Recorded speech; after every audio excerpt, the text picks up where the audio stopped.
chers invités, en ma qualité de président de la Cour, je voudrais tout d'abord vous remercier pour avoir répondu massivement à notre invitation et j'en profite pour vous souhaiter la bienvenue dans cette salle de conférence du stade 20 000 places. Comme vous le savez, le 22 octobre 2018, la Cour pénale spéciale avait lancé officiellement le démarrage de ses activités judiciaires. L'activité de ce matin, consacrée à la présentation de la stratégie de poursuite et des enquêtes, révèle une importance particulière. En effet, il s'agit de présenter au public quelques pistes de réflexion que la Cour entend explorer afin de mener à bien la mission qui lui est confiée, à savoir enquêter, instruire et juger les auteurs des crimes qui relèvent de sa compétence. Comme toute stratégie, celles qui vous seront présentées tout à l'heure ne seront pas également figées. Ce qui veut dire qu'au cours de son mandat, la Cour sera régulièrement amenée à évaluer et adopter des stratégies par rapport aux difficultés de terrain.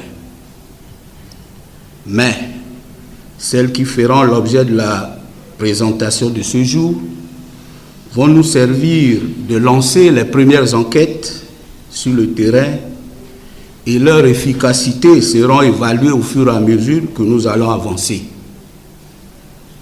C'est pourquoi je vous prie donc de suivre attentivement le développement qui sera fait par Monsieur le procureur spécial à ce sujet et surtout, n'hésitez pas de nous faire part de vos préoccupations pendant la phase d'échange questions-réponses qui va suivre.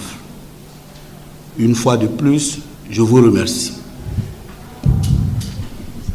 À la suite du président de la Cour, je voudrais également remercier tous ceux qui ont bien voulu répondre présent à notre invitation afin de participer à l'activité de ce jour qui consiste à lancer la publication de la stratégie d'enquête, de poursuite et d'instruction de la Cour pénale spéciale. Ma présentation va comporter 3 points. Le premier point, dans une sorte d'introduction, je vais expliquer la raison pour laquelle il était nécessaire pour la Cour pénale spéciale de se doter d'une stratégie d'enquête, de poursuite et d'instruction. Dans un deuxième temps et dans un troisième temps, nous allons entrer dans les vifs du sujet pour vous expliquer les 2 piliers principaux de la stratégie, à savoir le domaine d'intervention de la Cour pénale spéciale qui a été déterminé à partir d'un certain nombre de critères de sélection des cas et ensuite le rythme dans lequel le parquet spécial va devoir ouvrir ses enquêtes à partir des critères que nous appelons critères de priorisation. Pourquoi une stratégie d'enquête, de poursuite et d'instruction pour la Cour pénale spéciale? Il y a plusieurs raisons à l'élaboration de ces documents. La première raison, c'est que la Cour pénale spéciale est une juridiction à durée limitée, 5 ans renouvelables. Il est donc important que pendant ces 5 ans, la Cour pénale spéciale puisse se doter d'un instrument qui l'aide à sélectionner rapidement des cas afin de pouvoir répondre à la mission qui lui a été assignée. Deuxième raison, les ressources humaines et financières de la Cour pénale spéciale ne sont pas illimitées. En effet, lorsque vous regardez la composition simplement du bureau du procureur, vous allez vous rendre compte que nous n'avons que 4 magistrats. Le procureur spécial adjoint et les 2 substituts, l'un qui est national, l'autre qui est international.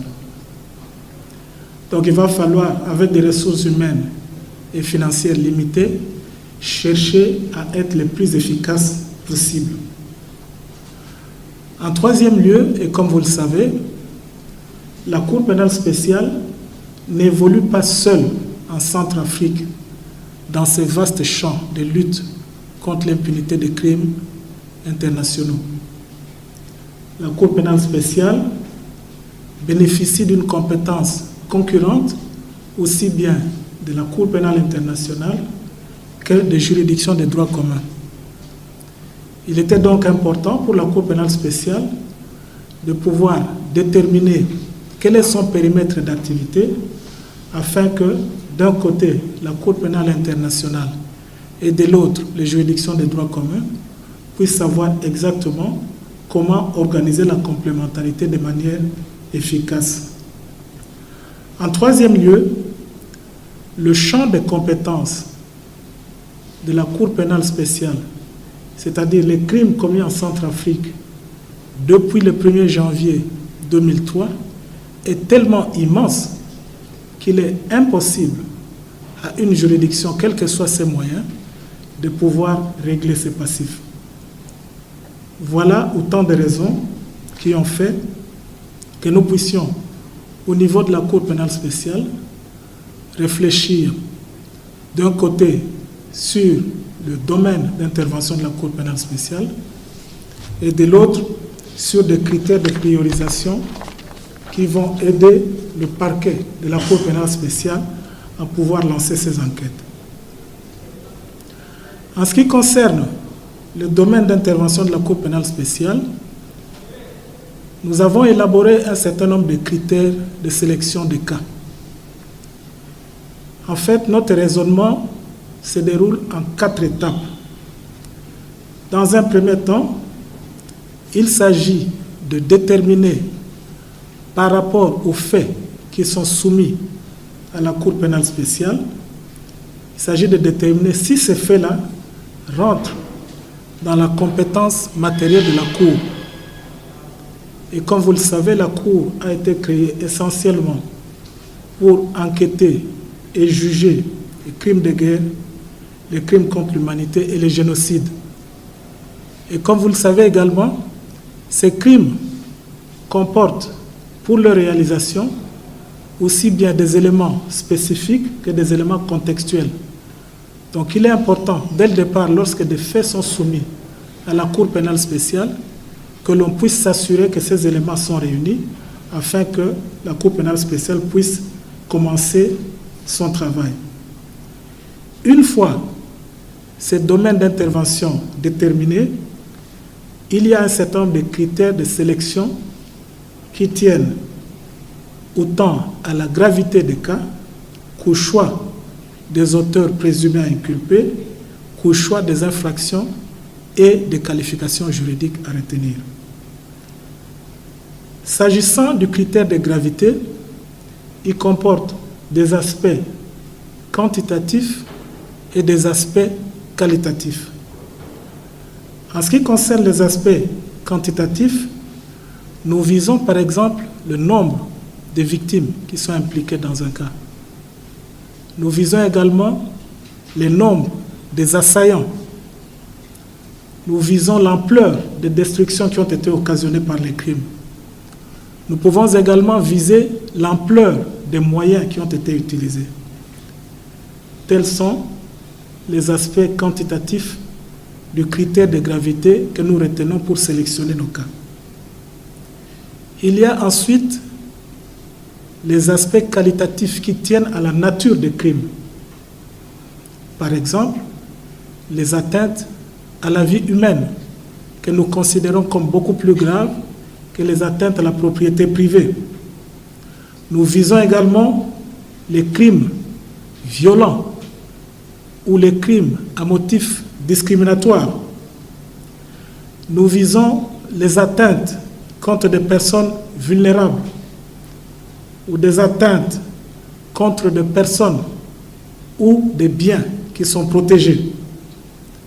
Nous visons également les crimes de violence sexuelle ou la nature planifiée des attaques qui sont menées contre des populations. Le critère devant diriger le choix des auteurs à présumer, plutôt le choix des auteurs présumés à inculper, c'est le rôle clé joué par ces auteurs dans la commission des crimes. Comme vous le savez, pour certaines juridictions,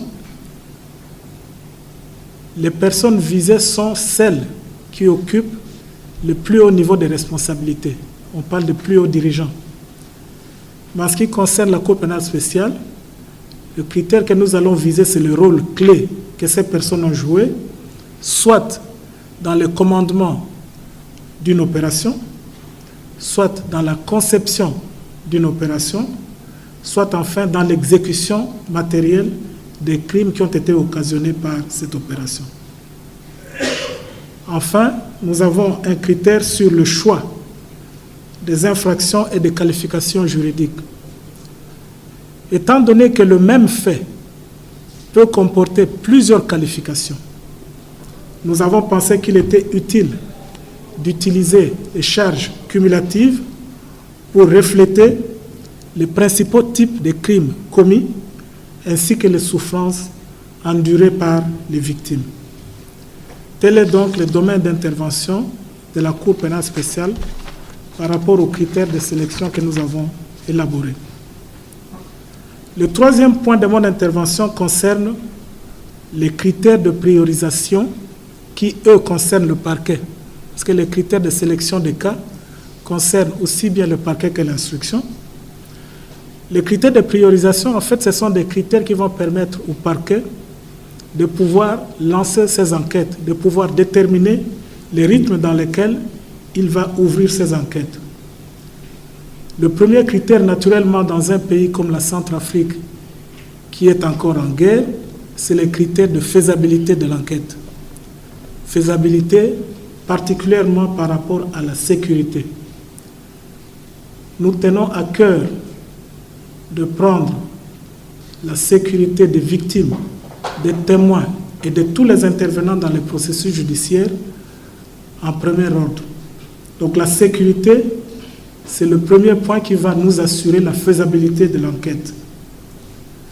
Ensuite, nous allons retenir comme critère la représentativité des incidents de la crise et du conflit qui a frappé la République centrafricaine. Cette représentativité va viser par exemple les victimes de différentes communautés. Comme vous le savez, il y a eu des crimes ici avec un soubassement parfois confessionnel, parfois ethnique. Donc il est important que dans la sélection, les victimes des différentes communautés puissent être représentées, de même que les auteurs qui ont perpétré ces crimes. La représentativité va viser également les groupes armés impliqués. Est-ce les forces armées gouvernementales?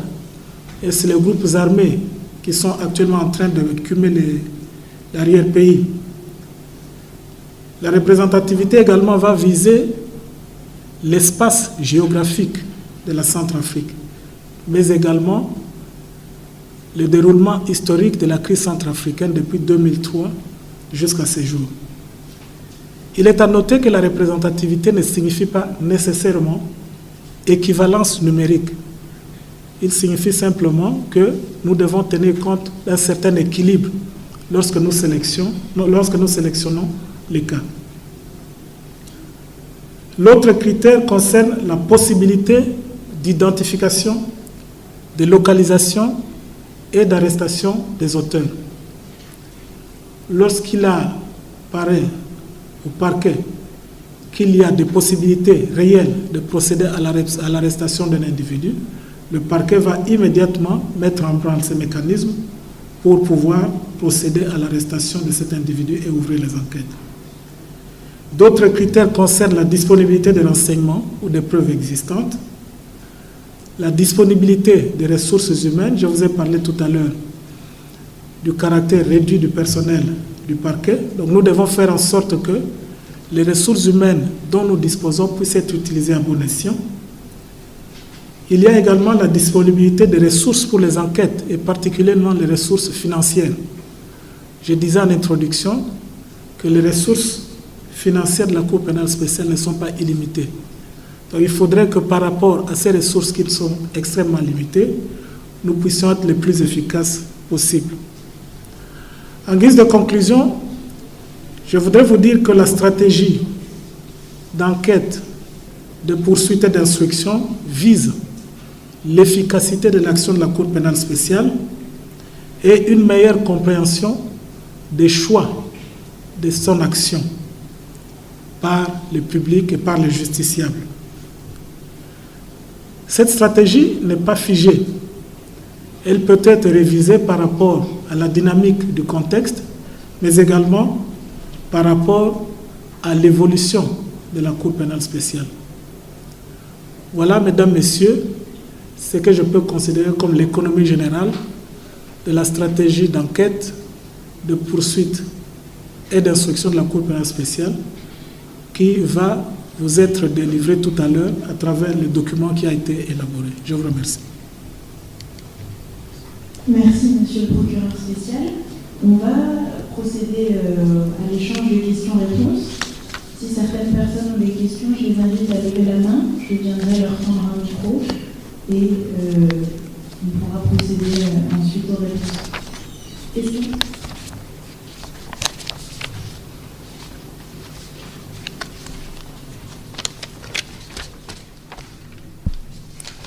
Je vous remercie, monsieur le procureur spécial. Je réponds au nom du jardin république de l'ensemble de la presse.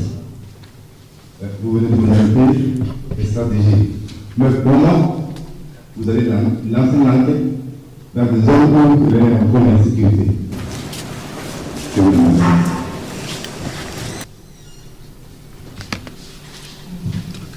Trois questions. On va prendre 3 questions. Donc on va en prendre une deuxième. Merci, monsieur le procureur. Je suis bienvenu donc du journal La Fraternité. Aujourd'hui, nous avons présenté la stratégie de poursuite d'enquête. Alors, ce qui signifie pour moi que d'ici dans quelques temps, il peut toutefois avoir des arrestations, des présumés auteurs des crimes qui relèvent de la compétence de la CPS. Alors, nous sommes sans ignorer qu'aujourd'hui, la prison de Ngaragua est surpeuplée. À ce niveau, quelle est aussi la stratégie que vous allez mettre en place pour la détention des présumés auteurs ou soit des suspects? Je vous remercie.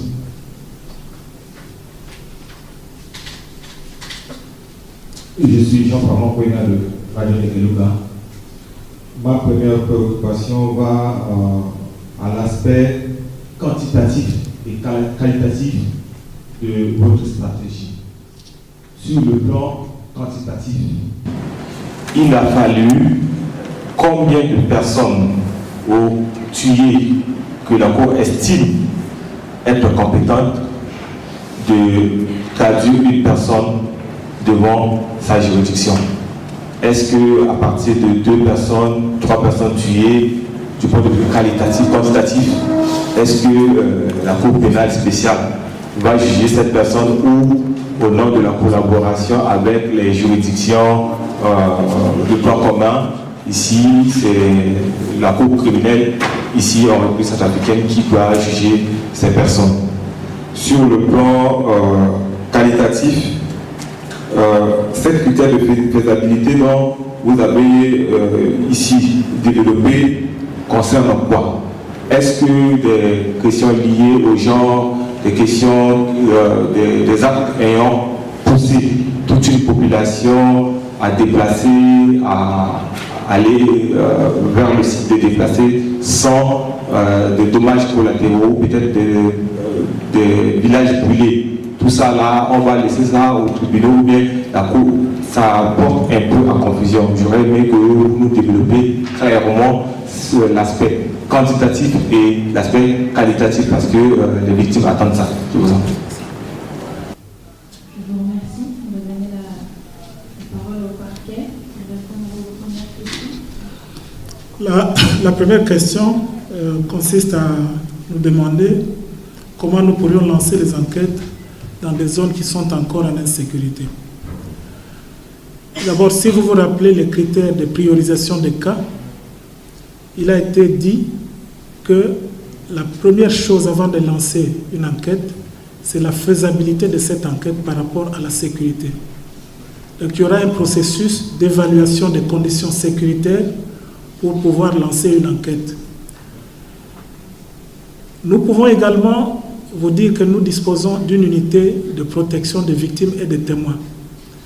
C'est une unité qui pourra nous aider à minimiser les risques que pourraient encourir les victimes et les témoins lorsque nous décidons quand même d'organiser des poursuites. Je peux également vous assurer que la mission des Nations Unies a reçu mandat du Conseil de sécurité des Nations Unies d'appuyer la Cour pénale spéciale lorsque la Cour pénale spéciale engage des poursuites. Comme vous le savez, à l'époque, il existait ce qu'on appelait les mesures temporaires d'urgence qui permettaient à la MINUSCA de procéder à des arrestations et de mettre les personnes arrêtées à la disposition des autorités judiciaires centrafricaines. Mais ce mandat a évolué en ce qui concerne la Cour pénale spéciale. La résolution parle d'un appui à la Cour pénale spéciale. Donc, en résumé, il va falloir dans un premier temps évaluer très sérieusement les conditions sécuritaires avant d'ouvrir une enquête. Et lorsque les conditions sécuritaires sont réunies, nous pouvons mettre à profit tous les instruments à notre disposition pour pouvoir engager des enquêtes. J'aimerais également ajouter que si vraiment les conditions sécuritaires ne permettent pas de lancer des enquêtes, il y a moyen de faire de la documentation, d'archiver la documentation, d'autant plus que nous savons que ces crimes sont des crimes imprescriptibles et que si aujourd'hui nous ne savons pas les poursuivre, peut-être dans les années à venir, les conditions sécuritaires s'étant améliorées, on pourrait lancer des poursuites en ce moment-là. La deuxième question concerne la maison de détention d'Ngaraba. Effectivement, c'est une préoccupation qui nous concerne et que nous avons commencé à évaluer dès le départ quand nous sommes arrivés ici. La prison d'Ngaraba, c'est une prison surpeuplée et c'est également une prison où il y a beaucoup de cas d'évasion. Mais nous travaillons avec nos partenaires pour la mise à disposition d'une cellule sécurisée au niveau d'Ngaraba en attendant que la prison du Camp des Roues puisse être améliorée. Évidemment, le souhait de tout le monde, c'est que la République centrafricaine puisse se doter de prisons qui puissent comporter des conditions de sécurité pour les personnes qui seront détenues. Mais pour l'instant, nous sommes obligés de faire avec ce qui existe. Donc, nous travaillons avec nos bailleurs de fonds, nous travaillons avec le gouvernement centrafricain, nous tirons la sonnette d'alarme pour améliorer les conditions de détention, notamment dans la prison d'Ngaraba. En ce qui concerne les aspects quantitatifs et qualitatifs, en réalité, si nous parlons de nombre de victimes, c'est parce que dans notre esprit, nous souhaitons que les cas dont la Cour pénale spéciale va être saisie soient des cas qui concernent des victimes regroupées. Parce que les moyens de la Cour pénale spéciale étant limités, si nous devons nous occuper des victimes individuelles, il nous sera difficile de nous acquitter de notre tâche. Nous tenons à ce que les victimes puissent se rassembler dans des organisations de victimes, qu'elles puissent être encadrées notamment dans des organisations de la société civile, et de cette façon, il nous sera possible d'être efficaces dans la défense de leurs intérêts. Évidemment, si ces cas ne sont pas connus de la Cour pénale spéciale, les juridictions de droit commun sont toujours compétentes pour pouvoir juger de ces cas que la Cour pénale spéciale ne pourrait pas juger. Car la loi qui crée la Cour pénale spéciale n'a pas dépouillé les juridictions des droits communs de leurs compétences en matière de crimes internationaux. La loi a simplement disposé que la Cour pénale spéciale a une sorte de primauté sur les juridictions des droits communs. En ce qui concerne l'aspect qualitatif, je n'ai pas très bien compris. Si vous pouvez répondre à votre question.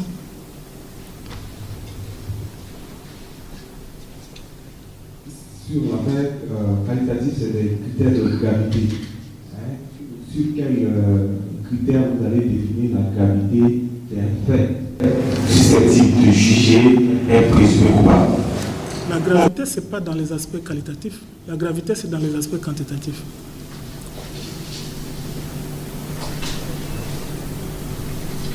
On va passer à une deuxième vague de questions.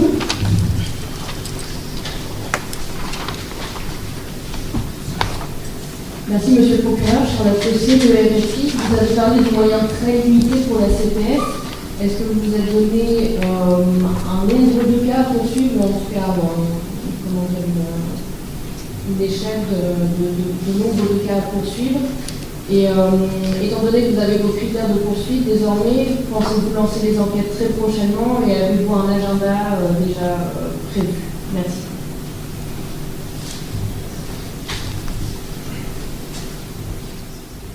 Je suis Judicaël Nyongo du réseau des gens pour les droits des hommes. Je voudrais parler tout à l'heure des auteurs intellectuels. Supposons qu'ils ne se trouvent pas sur le territoire centrafricain, ils sont ailleurs. Comment vous allez procéder à l'extradition des auteurs intellectuels? Merci.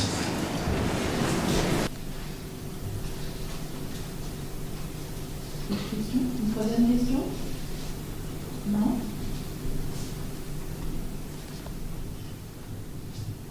Merci, monsieur le professeur. Je suis Crépin Azouka, coordonnateur de l'ADGD, monde de la société civile. Juste vérifier, est-ce que la stratégie de poursuite tient en compte le rapport mapping ainsi que les rapports des ONG nationales qui travaillent avec les victimes? Je vous remercie.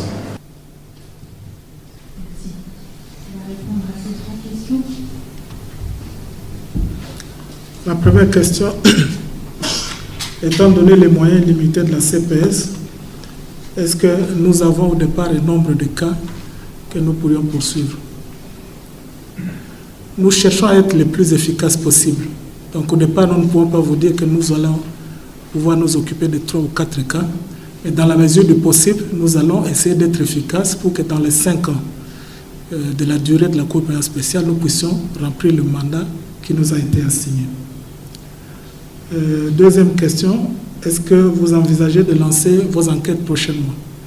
Effectivement, bientôt nous allons commencer le processus de lancement de nos enquêtes.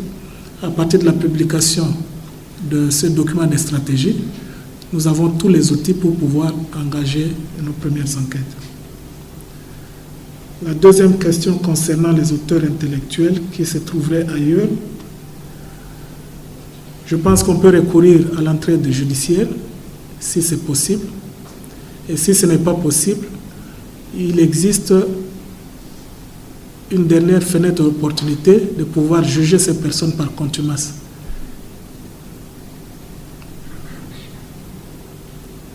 La stratégie tient-elle en compte le rapport mapping et le rapport des ONG des droits de l'homme?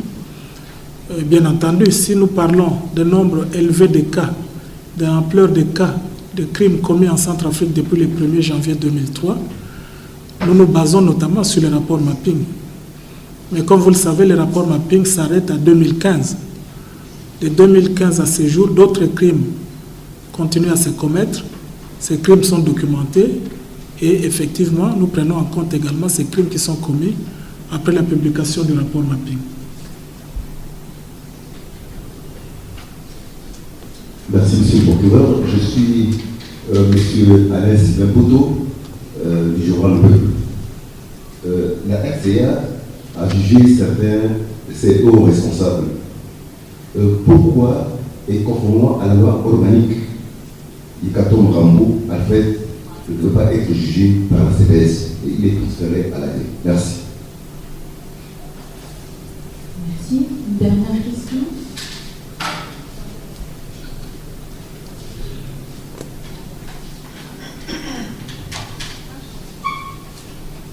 Merci, je suis Gary Saturnin du journal d'Amora. Bon, je reviens sur l'aspect quantitatif, dont un collègue en a parlé ici. Pouvez-vous nous dire, pour la gouvernance pour la langue du public, pouvez-vous nous citer quelques exemples concrets de cas, par exemple, dont vous venez de dire l'exemple des données quantitatives, c'est-à-dire le nombre de victimes, le nombre d'assaillants. À l'instar de ce qui se déroule en ce moment, vous pouvez nous donner quelques exemples concrets dans certaines villes et dans certaines localités du pays. Merci.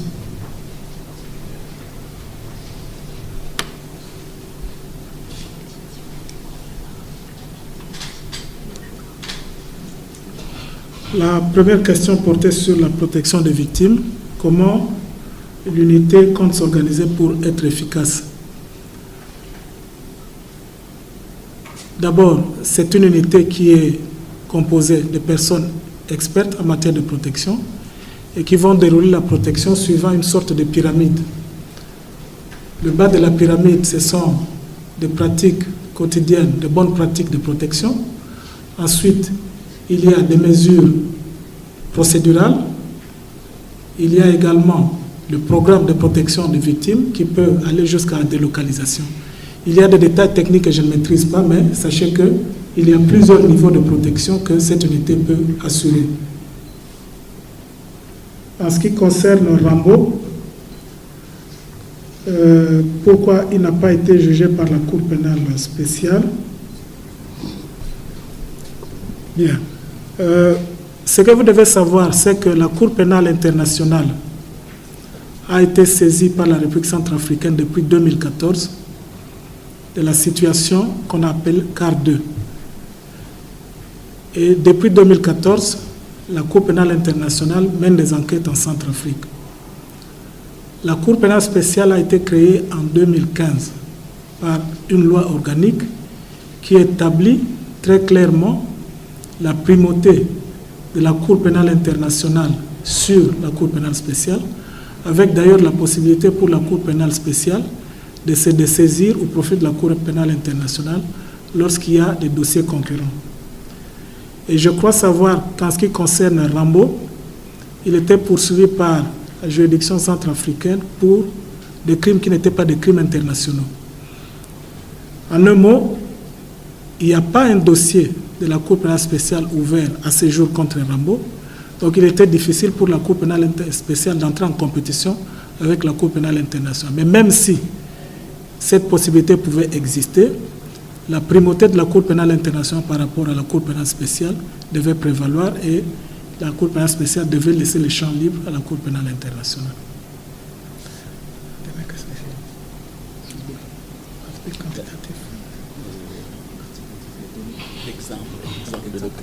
L'exemple concret, les régions où on fait l'enquête. Moi, je pense que c'est la qualité de la question du secret. La troisième question portait sur des exemples dans certaines localités du pays où les critères quantitatifs peuvent être réunis.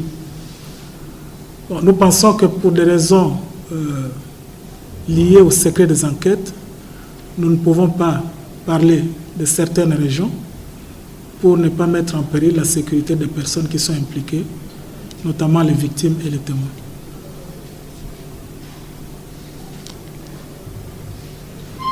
Autre question?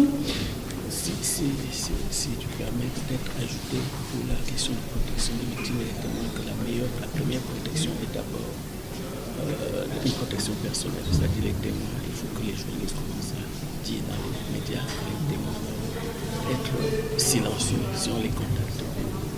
Donc ne pas parler. Oui, merci. Bonjour, je suis Frédéric Mamoto du journal L'Étoile. J'ai une préoccupation concernant les coupables des crimes de guerre et des crimes contre l'humanité qui ont été commis sur le territoire national depuis 2003 jusqu'à nos jours. Je voudrais savoir, il y a des coupables qui ont comparu ici devant la juridiction centrafricaine, devant la justice centrafricaine. Je voudrais savoir quelle est la différence entre la gravité des crimes commis par ceux qui sont jugés ici et ceux commis par Rambo.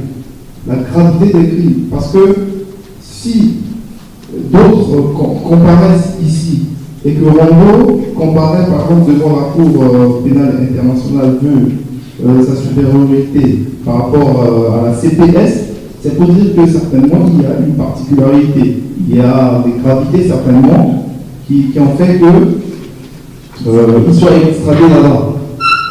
Donc je vous demande s'il y a cette nuance-là, que vous nous éclairiez un peu. Merci. Le président se dit répondre à la première question. La première question. Merci. Je voulais revenir un peu sur la partie quantitative. Quand nous étions sur le terrain, en train d'informer et sensibiliser les populations, nous avions parlé des viols qui font partie des crimes. Et aujourd'hui, à partir de cette stratégie, je me pose une question. Une femme qui a été violée, spécifiquement par un rebelle, ne pourra pas-t-elle déposer plainte devant la Cour pénale spéciale? Parce qu'aujourd'hui, si on parle de l'aspect quantitatif, on fait allusion à un nombre, on fait allusion à un effectif, mais une femme. Parce que nous avons déjà expliqué ça aux populations, que le viol fait partie des crimes poursuivis par la CPS. Mais aujourd'hui, dans cette stratégie qui prend en compte l'aspect quantitatif, est-ce que cette femme-là, elle pourra être elle pourra déposer plainte devant la CPS? Je vous remercie.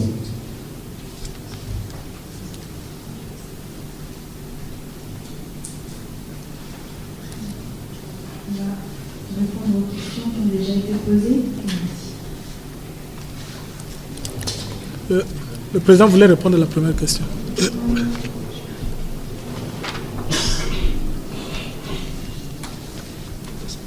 C'est juste pour apporter une précision en ce qui concerne le cas Rambo, parce que il y a eu deux questions portées sur cette même affaire.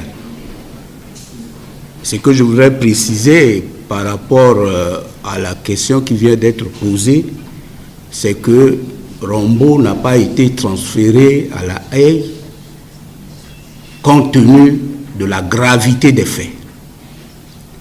Il faut quand même que nous comprenions que les mêmes faits pour lesquels Rambo est transféré à la CPI, la Cour pénale spéciale peut également juger Rambo pour ces mêmes frais. Mais ce qui est important à retenir, c'est que, comme l'a dit le procureur spécial, notre pays en 2014 avait déjà saisi la CPI. Et la CPI a déjà commencé à faire des enquêtes. À partir du moment où la CPI est très avancée concernant le cas Rambo, alors que la CPS n'est même pas saisie du cas Rambo, il va de soi que la juridiction qui est avancée puisse se saisir du dossier. Et dans ce domaine précis de compétences des juridictions qui sont appelées à juger ces crimes internationaux, il faut retenir qu'il n'y a pas de concurrence entre ces différentes juridictions. Je veux parler de la CPS, de la CPI et des juridictions nationales qui ont également cette compétence-là. Mais ici, le problème qui se trouve, si la juridiction qui est déjà saisie avancée, mais je ne vois pas pourquoi on va dire que non, puisque la CPS est créée, et il faut que ce soit absolument la CPS qui puisse juger Rombo. Non. Comme on a déjà déclenché aussi les enquêtes, il se peut que lorsque nous aurons aussi des suspects que nous allons arrêter, nous allons aussi les juger. Peut-être que ça sera les faits seront un peu similaires au cas qui est reproché à Rombo.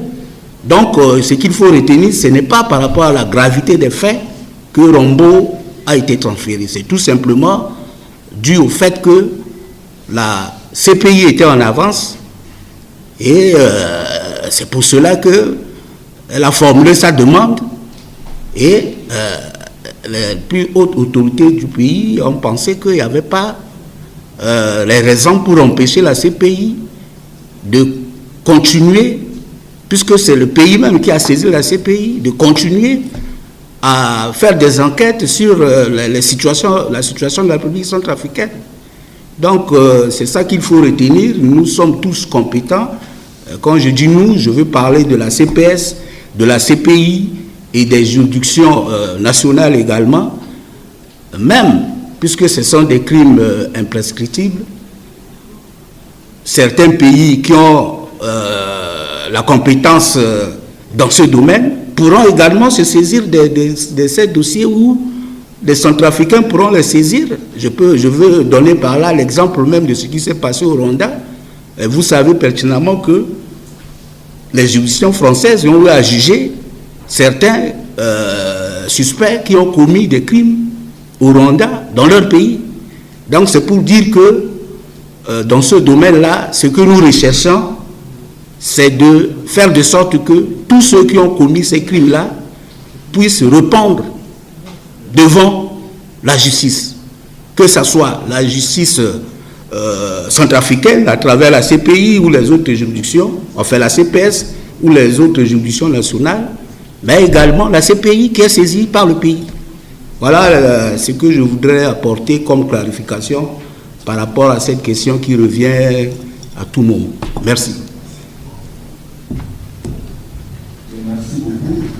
Juste un élément par rapport à l'intervention du procureur spécial et de M. le Président de la Cour pénale spéciale sur le cas Katom Rambo. Toutes ces informations qui ont été données trouvent leur fondement à l'article 37 de la loi organique de la République centrafricaine. Je cite ce texte pour votre gouverne, pour vous permettre de... Je vous renvoie à ce texte pour apaiser vos inquiétudes sur cette question. Merci.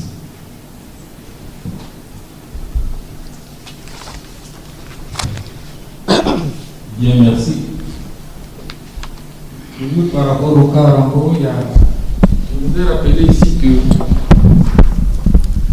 le principe de complémentarité entre la Cour pénale spéciale et les autres juridictions a été bien défini par la loi organique. Donc, il n'y a pas de concours entre différents ordres de juridiction. Si un problème de ce type se pose, la loi a dit clairement que l'un ou l'autre des ordres de justice doit se dessaisir au profit de l'autre. Donc c'est la loi qui l'a dit, c'est la volonté du législateur, donc on ne peut pas dire qu'il y a chevauchement ou bien que la Cour n'est pas compétente ou bien qu'il y a... Mais c'est une question qui a été réglée par le législateur. J'en profite pour répondre à la question posée par le journal Étoile qui aimerait savoir est-ce qu'un cas de viol unique peut être de la compétence de la Cour pénale spéciale.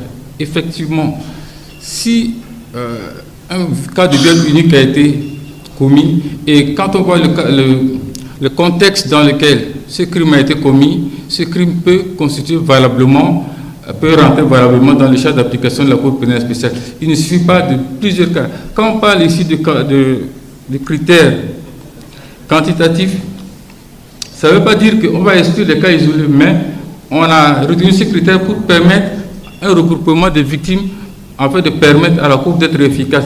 Mais ça ne veut pas dire que les cas isolés ne doivent pas être punis ne doivent pas échapper à la juridiction qui est la Cour pénale spéciale.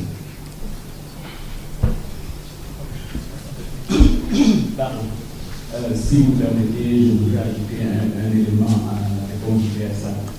En effet, lorsque vous analysez les faits dans le contexte des crimes que nous allons poursuivre, il faut noter que rarement un seul crime a été commis à un endroit précis.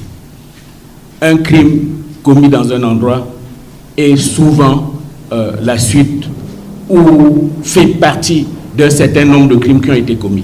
Donc un viol qui a été commis à un endroit est peut-être la conséquence de meurtres qui ont été commis au même endroit, ce qui fait que rarement vous trouverez dans nos poursuites des cas isolés, parce que très souvent, dans le genre de crime que nous poursuivons, il y a un certain nombre d'auteurs qui arrivent dans un village, détruisent le village, violent les femmes, tuent des enfants, tuent de nombreuses personnes. Ce qui fait que rarement, on aura un dossier avec un fait unique à poursuivre.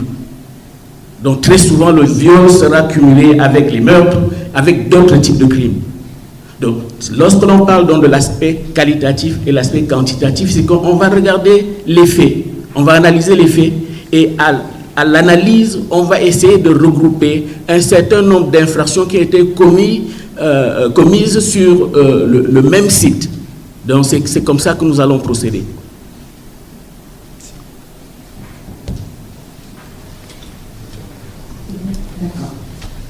Peut-être une dernière vague de questions, ensuite on va clore la conférence de presse et on va vous distribuer le communiqué de presse ainsi que la stratégie. Dernière question? Non, c'est bon, très bien.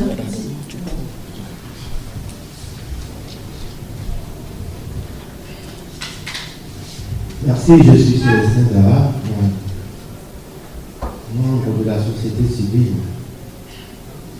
Tout à l'heure, dans les réponses du procureur spécial, il avait exposé des défis liés au nombre restreint du personnel, liés également à la difficulté de crédit et surtout à l'insécurité. Lorsque nous remontons à la création de la CPS, le législateur avait pensé marquer un grand bout dans la lutte contre l'impunité. C'est ce qui était recherché par la création de la Cour pénale spéciale. Aujourd'hui, elle est là. Mais en suivant ces défis que vous avez tout à l'heure évoqués, j'ai des craintes pour la réalisation de votre mandat, parce que de notre côté, la société civile, on voudrait que bon nombre de criminels soient jugés. Mais à vous écouter, il me semble qu'il n'en sera pas ainsi. Je voudrais que l'on repense la stratégie sur le plan, la possibilité de la CPS d'avoir à juger au moins 5 à 6 dossiers, puisque si l'on regarde le contexte actuel, si l'on regarde également la vision des ONG qui montre que 70% du territoire est occupé par les groupes armés qui sont à l'origine de nombreuses violations. Si on ne peut pas juger pour une affaire, eh bien, on n'aura pas atteint l'objectif recherché. Parce qu'on avait dit ici 2 soupapes, notamment la documentation des dossiers pour la postérité et le jugement des affaires par contumace. Voyez-vous ça, nous, du côté de la société civile, nous voyons tout cela, c'est du déni de justice déjà qui se prépare. Parce qu'on voudrait que les gens soient jugés. Et ces gens-là, ils existent. On a tout à l'heure parlé de la collaboration de la MOSCA. Il faudrait que vous appelez la MOSCA dans les cas emblématiques de vous aider à arrêter les suspects les plus importants pour que vraiment il y ait un apaisement au sein de la population. C'était une contribution que je voulais partager avec vous. Je vous remercie.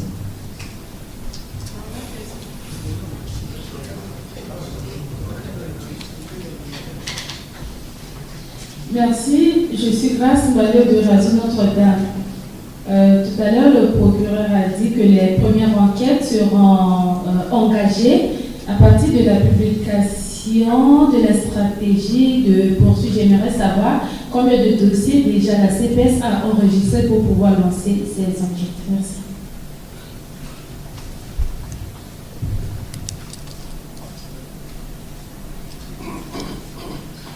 Plus de questions?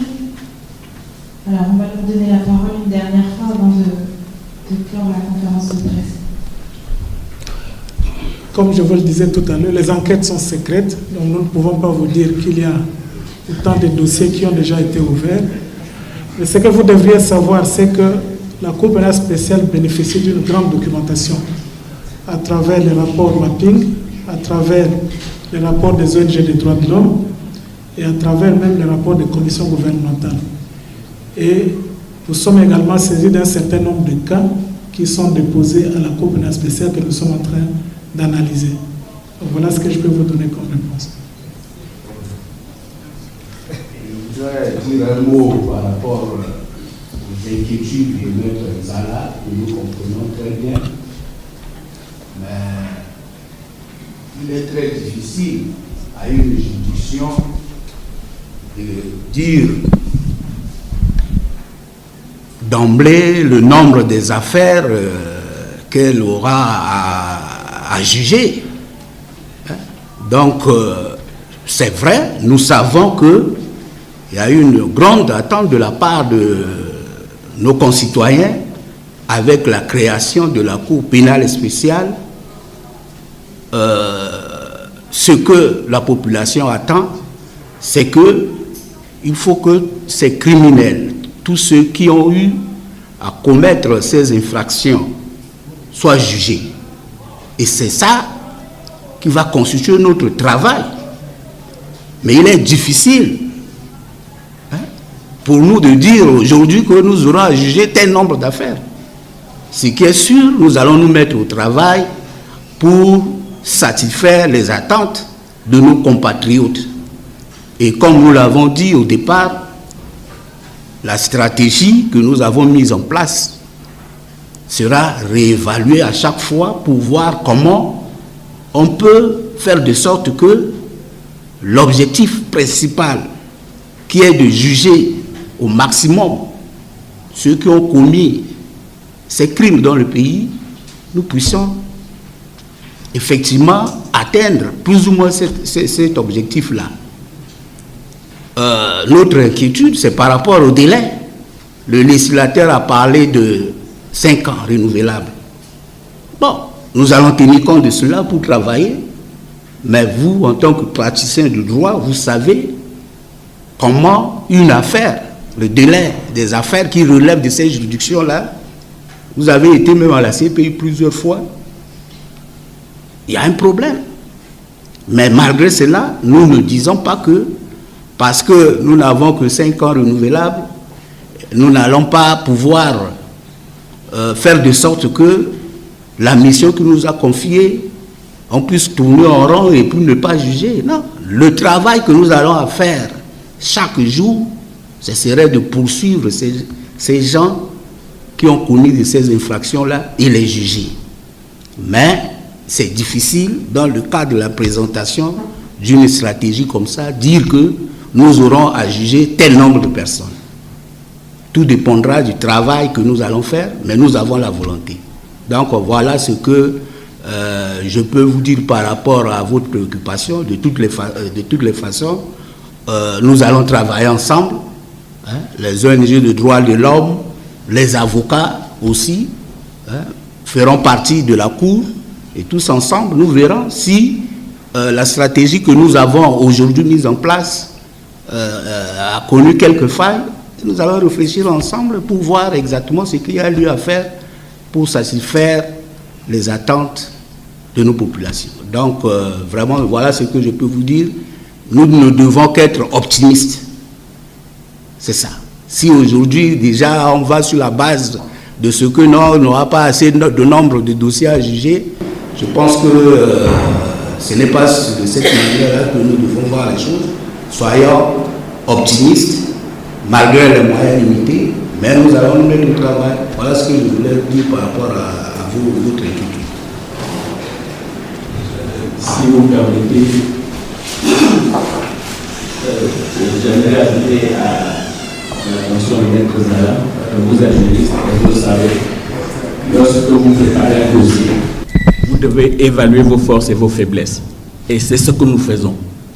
Ça ne veut pas dire que nous avons peur des dossiers. Au contraire, ces défis sont comme le feu qui brûle pour nous donner cette volonté de travailler. Donc, nous évaluons nos forces et nos faiblesses. Il vaut mieux les connaître au départ que de se retrouver en mi-parcours et avec la gueule cassée. Merci. Je vous remercie. Nous allons clôturer cette conférence de presse. On va remercier le panel et les autres magistrats présents. On va les libérer, à la suite de quoi on va vous distribuer le communiqué de presse ainsi que la stratégie, le document dont on vous a parlé tout au long de la matinée. Théophile Momokoana, le porte-parole de la Cour pénale spéciale, sera présent. Si vous avez des questions, je resterai également là en avant pour répondre à vos interrogations. Je vous remercie et je vous souhaite de passer une bonne journée.